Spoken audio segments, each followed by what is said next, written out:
নমস্কার বন্ধুরা, কিভাবে তাল খান্ডা বানাতে হয় দেখুন আপনারা। আমি এখানে তাল এইভাবে নিয়ে তারপরে এই গ্লাসটা দিয়ে একটাকে আশ্রিয়া সামান্য একটু জলের ছিটে দিয়ে তারপরে একটু নরম করে গ্লাস দিয়ে আশ্রিয়ে নিয়েছি এইভাবে করে। এতে আঁশ নাই, আঁশ আমি ফেলে দিয়েছি। এখন নাইট্রোল লাগবে আর অল্প একটু চিনি আর চুনটাকে আমি গুলি নিয়েছি। এই দেখুন আমার চুন। এখন এই চুনের জলটা ছেঁকে দিতে হবে, এইভাবে ছেঁকে এই যে দিতে হবে।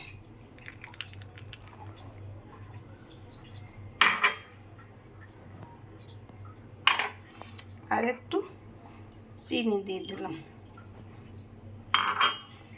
আর সামান্য একটু নারকেল দিয়ে দিলাম।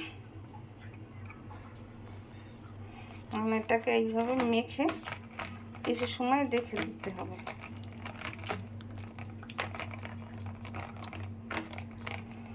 চুন না দিলে এটা বসবে না।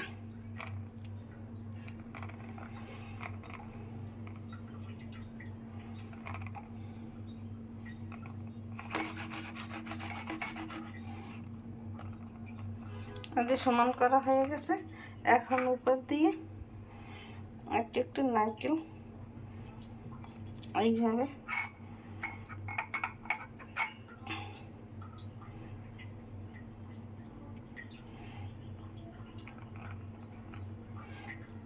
ছিটিয়ে দিতে হবে।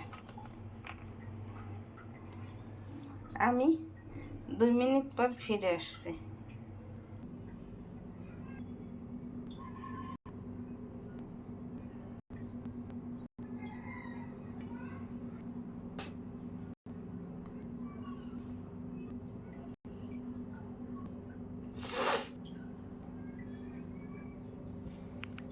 আমি 1 ঘন্টা পর আবার ফিরে আসছি। আমার তালখান্ডা শক্ত হয়ে গেছে, দেখুন কত শক্ত হয়ে গেছে, সফট।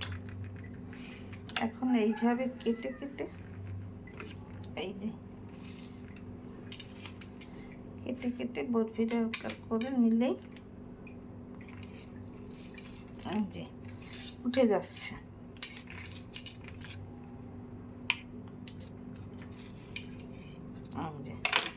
এই যে দেখুন কি সুন্দর হয়েছে। এইভাবে আপনারা কেটে এটাকে চৌকো চৌকো করে কেটে তারপর পরিবেশন করবেন। আমি একটু খেয়ে দেখি কেমন স্বাদ হয়েছে। সেই স্বাদ। আপনারা এরকম তালখান্ডা 1 ঘন্টা রেস্টে রেখে দেবেন ফ্রিজে, তারপরে শক্ত হয়ে যাবে। ফ্রিজ না রাখলেও শক্ত হয়ে যায়। দেখুন দেখতে কত সুন্দর আছে, খেতে খুব দুর্দান্ত টেস্ট হবে। আমার চ্যানেলটিকে সাবস্ক্রাইব করে লাইক কমেন্ট শেয়ার দিয়ে পাশে থাকুন। আমার ভিডিও ভালো লাগলে লাইক কমেন্ট শেয়ার দিয়ে পাশে থাকুন। ধন্যবাদ।